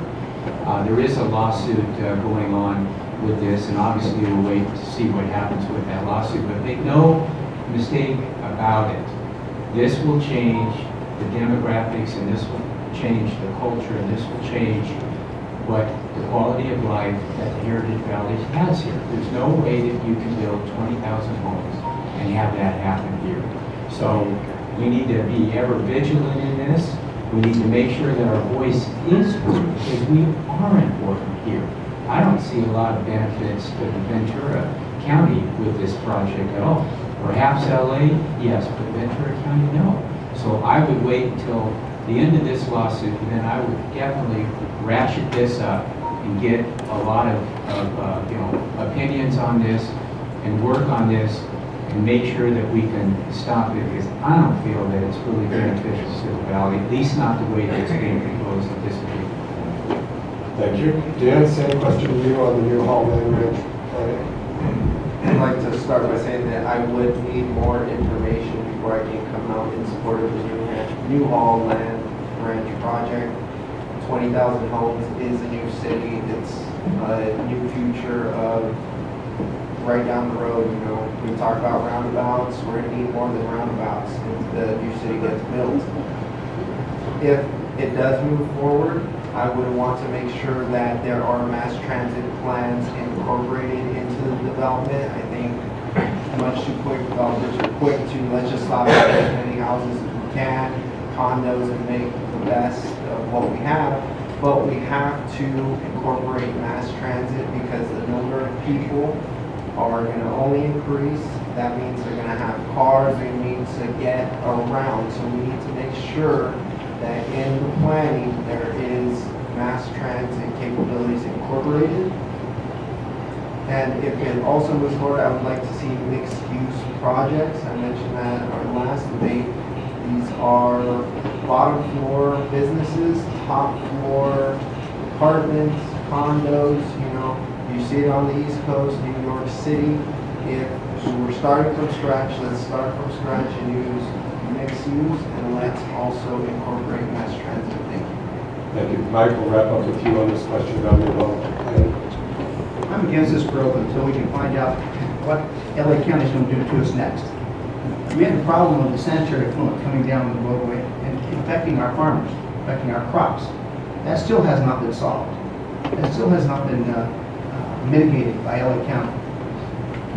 21,000 homes. Now you'd like to have Santa Paula sitting right over there built now. Where's traffic going to be without widened roadways? Without some mass transit put in place so we can have mass transit, which we've been trying for ages through VCTC to get the shuttles going into Valencia and also getting that railroad finished someday. But you're not ready for it. There's a lot of mitigations have to occur before that much traffic can come through here. You have enough traffic on weekends. You can't believe Fillmore's traffic here on weekends. people coming through here to go to the ocean. Don't think those folks won't do the same thing? There's got to be a lot more answers. I continue this lawsuit until they can come up with those mitigations that make it everyone happy. But they haven't done that with sanitation and sanitary, and I don't think they're going to do it here. Again, roadways are a major problem. You're going to expand those to 4, not to 2 or whatever. They're going to have to be expanded. It's like a freeway now. And then it's got to collect and send it to Fillmore. So there's a problem that's got to be solved within this. Again, I would be against this growth there. I fight it also. Thank you. We'll start the next round with you. And there's a lot of great policy questions here tonight. I won't be able to get them all in. But I do want to give the candidates a chance to tell us a little bit about yourselves. And the question is, why did you decide to run for supervisor? But there's also ones about, what are some of your interests? Where do you volunteer? What do you enjoy? Tell us a little bit about yourselves. Connect with the audience, please. Carla, why did you decide to run? Tell us about yourself. I'm a native of Ventura County with deep roots, and I'm very proud of where I grew up. I think that I had access to clean air, open space, caring adults, education, and job opportunities. And so because I had access to these things, I was able to be the first in my family to attend and graduate from college. And I want all families to be able to elevate their condition, the standard of living, whatever that dream may be, to be able to attain it. And so the reason why I'm running for office is because I'm compelled to pay it forward. You know, I love this community. Have 2 strong grandmothers and strong women in my family that were always helping neighbors, friends, family, organizing, which we didn't necessarily call it organizing. We didn't call it mentoring, but that's in fact what was happening.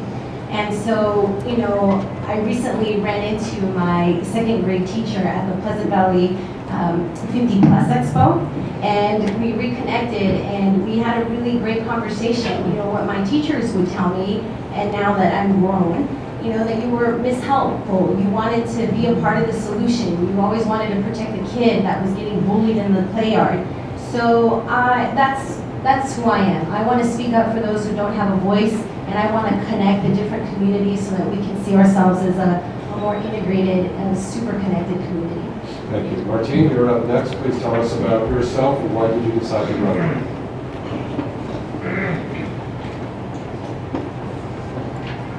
When I finished high school, I really didn't have an idea of what I was going to do. I saw a helicopter fly overhead, and I thought, that's what I want to do. I want to fly helicopters. So I want to be a part of the United States Air Force.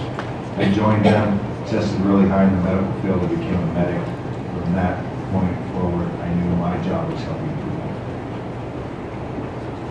It became very evident to me that I had a deep level of compassion that was offered and gifted to me by my parents. And the compassion and the love that we had in my home growing up. And it was incumbent upon me to provide that to others naturally. When I decided to run, I took about 3 to 4 weeks to think about it, do some soul searching, consult with my best friend, my wife, and think about why would we do this? It's a challenging campaign trail.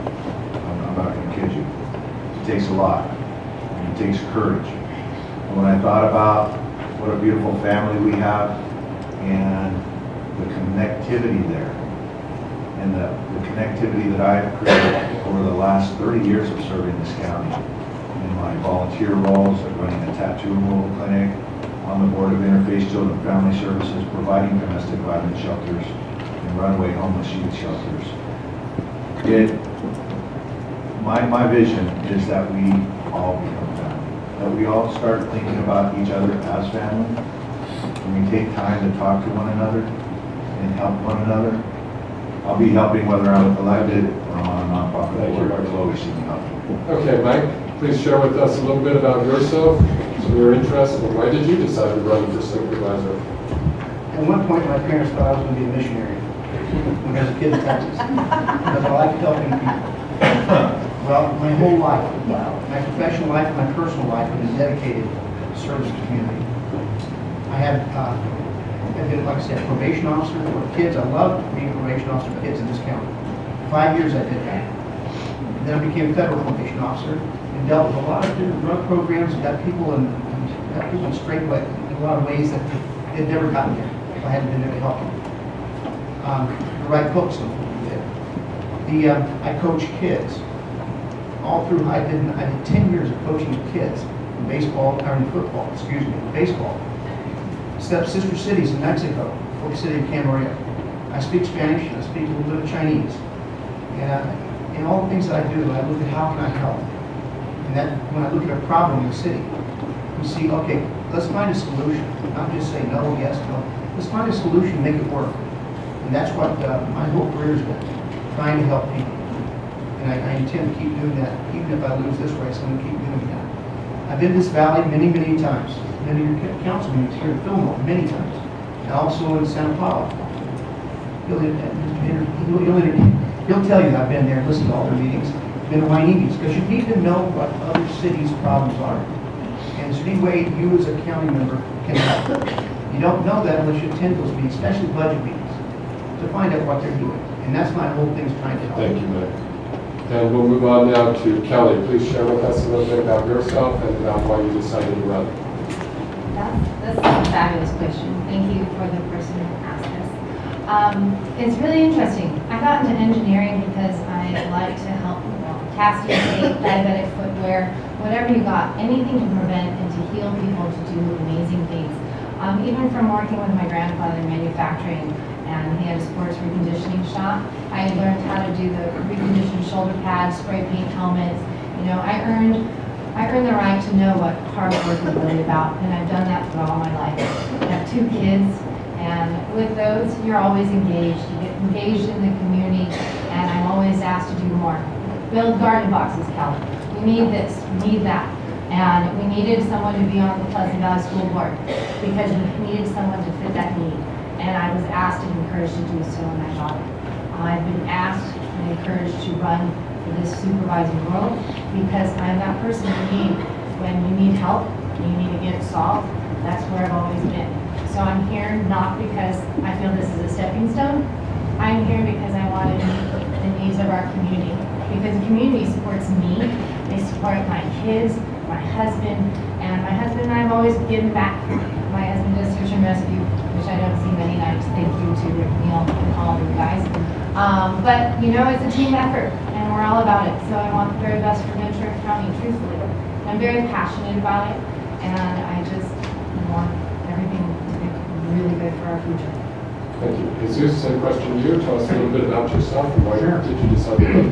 Thank you. I'm first and foremost, I'm a husband and father of 2 kids, a 4-year-old and a 1-year-old, and they keep me busy. And especially during this time, it's been a little difficult, a little trying. I do miss my kids. I don't see them as often as I would want to. They give me the courage to keep moving forward. Just looking at them and they're very happy. They know that I'm campaigning, and they love to ring doorbells for me, and when they go out walking, they can't last much. They last about half an hour and then they're done. So they give me a lot of my courage and the motivation to keep moving forward. I'm a product of what's possible in this country. It's a great country. And I'm running because I want to defend that promise. That if you work hard, and that if you're focused, you can be someone, be successful.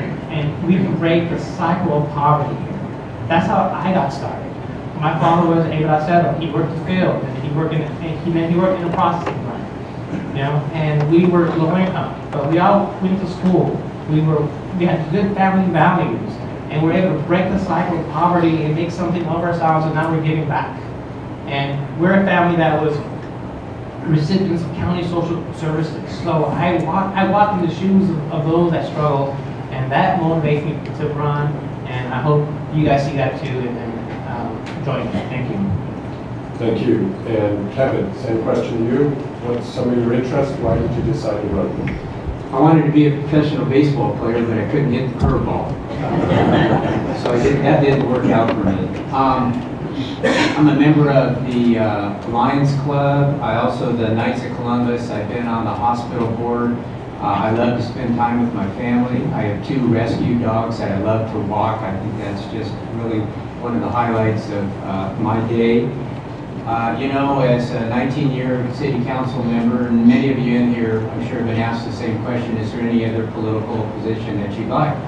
And I've always said that I'm not interested in any other political position other than the Ventura County Board of Supervisors, and only if the seat were open.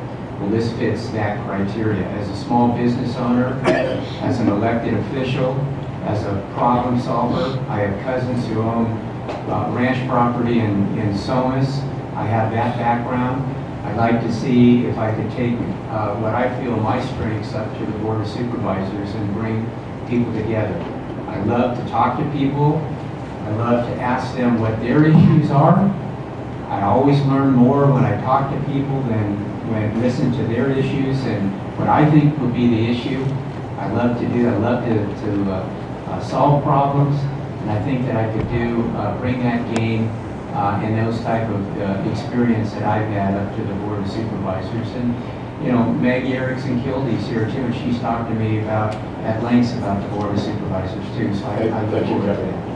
And Dan, will please share with us why you decided to run and what some of your interests are. So last year I participated in the Ventura County Leadership Academy. I took part in the program because I'm born and raised here. I want to be part of the future. So being around for so long, the Ventura County Leadership Academy exposed me to a whole new range of issues that I never even knew the county was facing. You know, I'm so busy with work in my own life, I'm not that involved in government affairs. And since last year, I've just tried to learn more and more about what's going on here in the county. Since then, I've become involved with the Camarillo Community Gardens. I like to garden. I rent a little 10-by-10 plot, and I talk to fellow gardeners there. It's a really nice place to build relationships with other people from Camarillo. I also tried to join several boards that had open positions in Camarillo. Of course, it's like an application, a job process, and I didn't get on any boards. And then come around the start of the year, the presidential game is just crazy. And so I was thinking, if those guys can get up there and be put on TV with their crazy ideas, why can't I just run for because the things they come up with, I deeply care about the future of Ventura County, not only for myself, but for the children I hope one day will have. I believe we have to start planning for 2050. If we start planning for 2020, we're already lost. We've got to plan for 2050, 2075, 2100, because it's going to be here before you know. Thank you. Thank you. Well, candidates, we have some great questions, but I need to allow time for closing statements. As you think about your closing statements, some of the questions we didn't get to was your position on SOAR, if any of you want to mention that. There was questions about pensions, the homeless, healthcare. So if you feel inclined, you can try to answer that. And there's even more great questions, but my job is to end on time, so we're going to stop here and begin closing statements in just a moment with Kevin. But before we do that, let's give them all a great round of applause.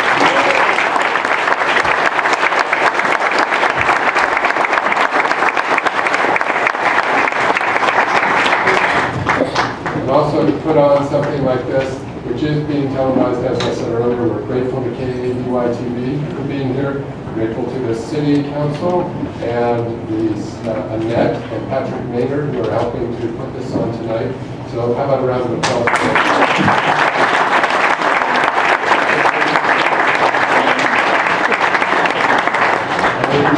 It does take a great effort for the League of Women Voters. As Patricia said at the beginning, this is our mission. But I do want to acknowledge the hard work of everyone who's helped tonight. That's Melanie Ashen and Helen Lamont behind me, Pat and her husband Roger, Julie White, Audrey Vincent, Zahid Shah. To all of them, you all deserve a huge round of applause.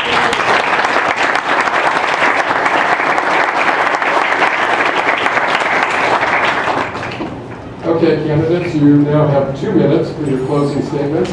Kevin, we're going to begin with you, and go ahead. I'd like to thank the League and David for moderating this. They've done an outstanding job. I feel I have unique, well-rounded qualities for this position, which gives me a unique perspective of the 3rd District here. I have an open door policy. I'm trustworthy, I'm honest, I'm hardworking, and I'm ready, willing, and eager to represent you. This is a nonpartisan office, and I'm a nonpartisan candidate.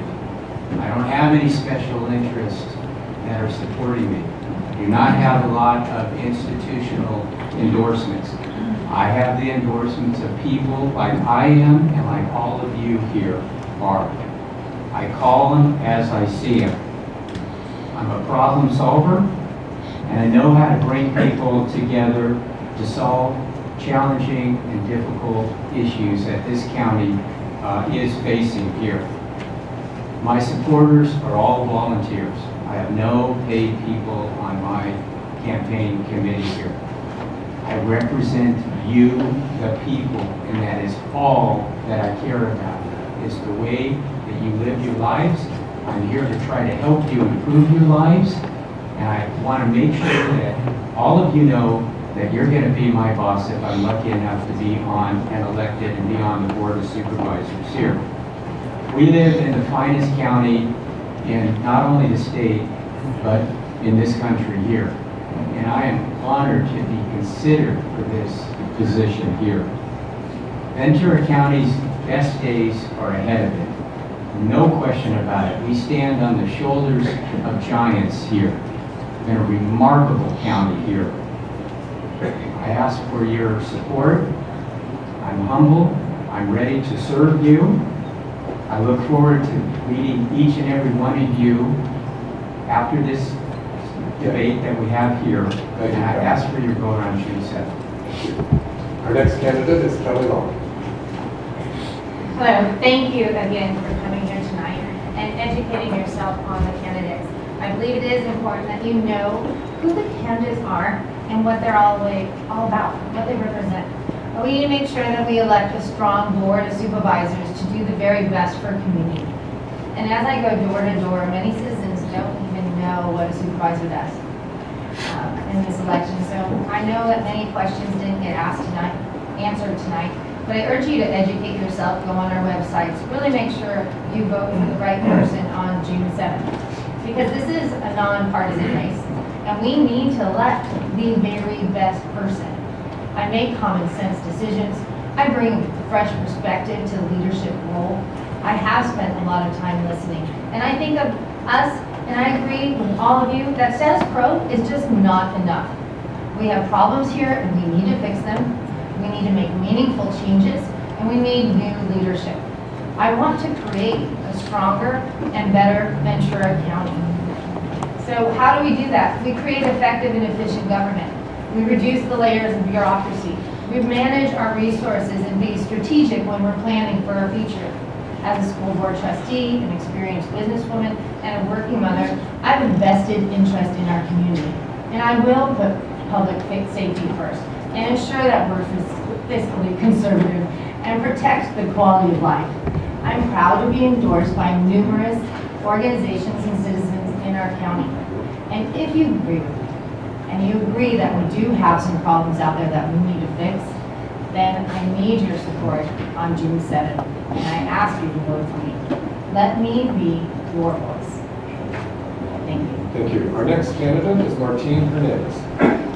First, I'd like to thank Team Martine, those volunteers who are in the audience, who give of themselves day in and day out. We couldn't do it without you. We're small, but we're mighty, and we're going to win this.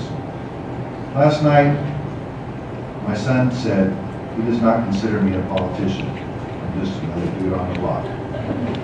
He went on to say, you are the people. You are committed to what their issues are. He's right. I'm not a politician. I'm a public servant. And these are our neighborhoods, my neighborhood. And I have been caring for them here in the 3rd District for over 20 years. As a certified drug and alcohol counselor serving the communities of Fillmore, Santa Paula, Oxnard, Camarillo, and Ventura, particularly with our youth and teens, I have voluntarily coordinated the running of the county tattoo removal clinic for 18 years. This service has helped hundreds of individuals from ages 4 to 84 better their lives. I've been working for over 10 years to help create safer communities I currently participate with the Community Corrections Partnership, public-private partnership, tasked with creating a plan to help reduce recidivism as a result of AB 109, prisoner realignment. I'm appointed to and involved in the Santa Paula Project Hope, a coalition to serve the homeless. I work to reduce barriers and streamline processes to getting permits to start businesses and create more jobs. I actually participated in the Santa Clara River Watershed Committee and contributed to efforts bringing in over $80 million from infrastructure projects throughout the county. I'm the only candidate that will bring county and city experience together to hit the ground running from day one. I won't be spending the first term in office learning on the job. Thank you very much. Thank you. Our next candidate is Dan Goldberg. First off, I'd like to thank you all for coming out, as well as the League of Women Voters and viewers online. We are running a grassroots campaign. Without forums like this, we wouldn't be able to get the message out to all the voters. So I appreciate everybody coming.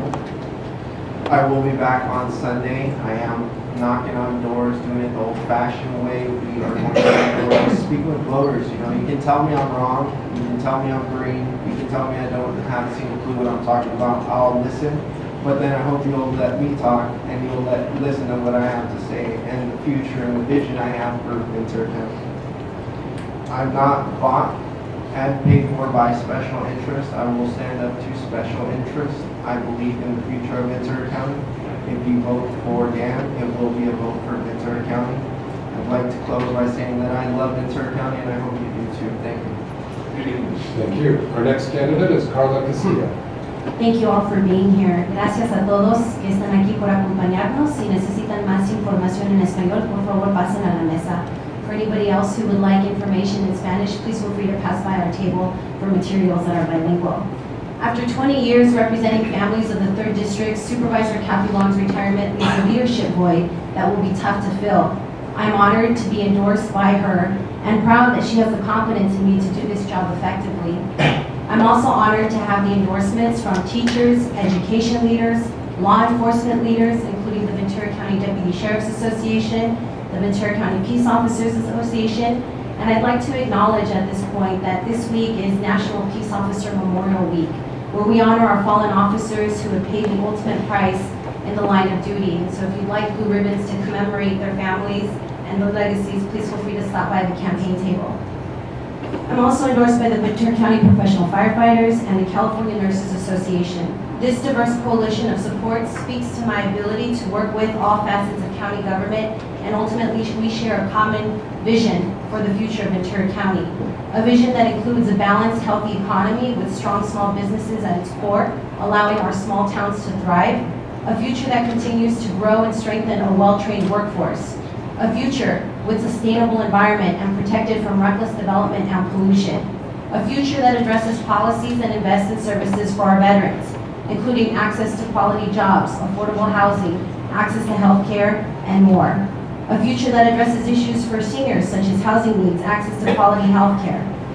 I ask for your support on June 7th. We can and will promote good paying jobs, maintain our community's safe neighborhoods, and protect what's special about Ventura County. Thank you.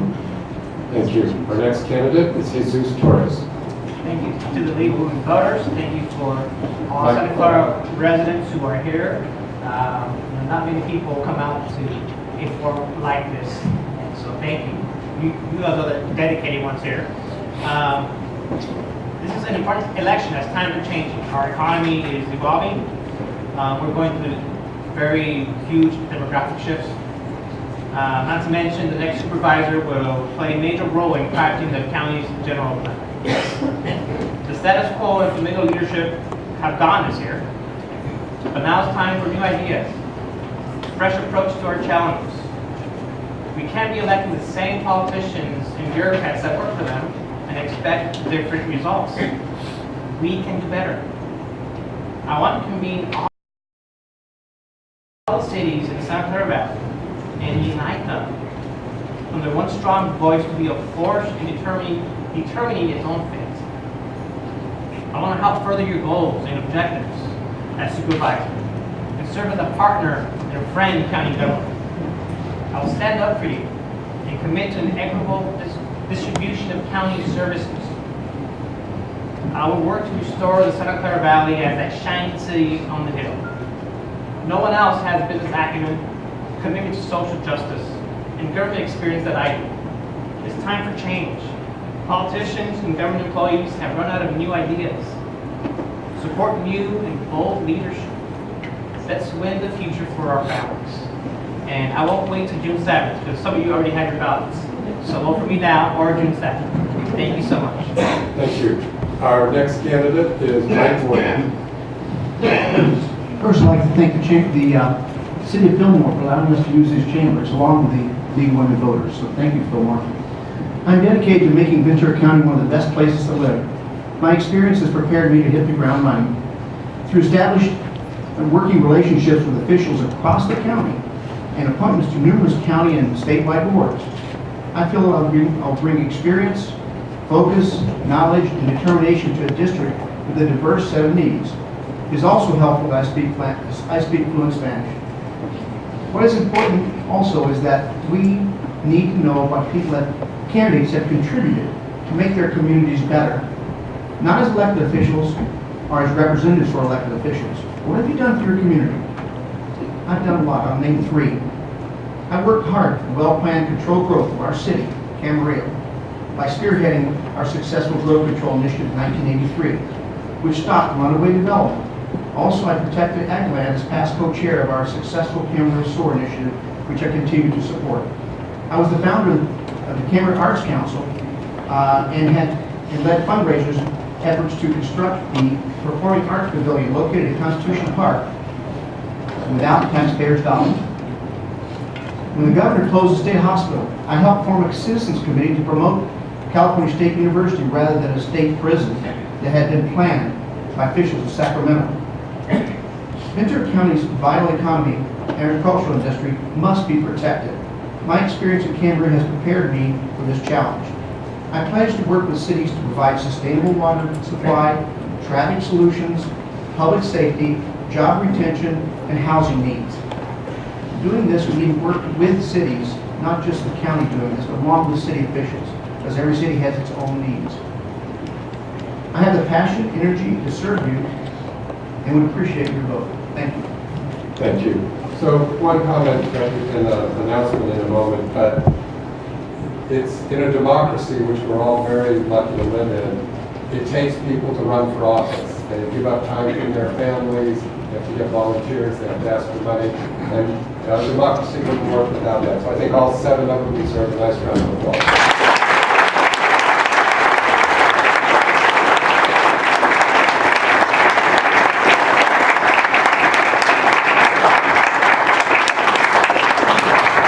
So as a reminder, the election is on Tuesday, June 7th. You'll be voting for 1. The top 2 finishers will then be in a runoff in November. I'd also like to let those of you who are from Santa Paula know that next Tuesday night, the Chamber of Commerce will be hosting a forum on Measure P, which is the school tax bond. It'll be at the Community Center in Santa Paula at 6 p.m. on Tuesday the 17th. And one last thing. I announced all of our volunteers earlier, but Helen Lamont heads up the voter service. She takes care of organizing this, getting the insurance, and most of all, she has to put up with me, and I think she's special.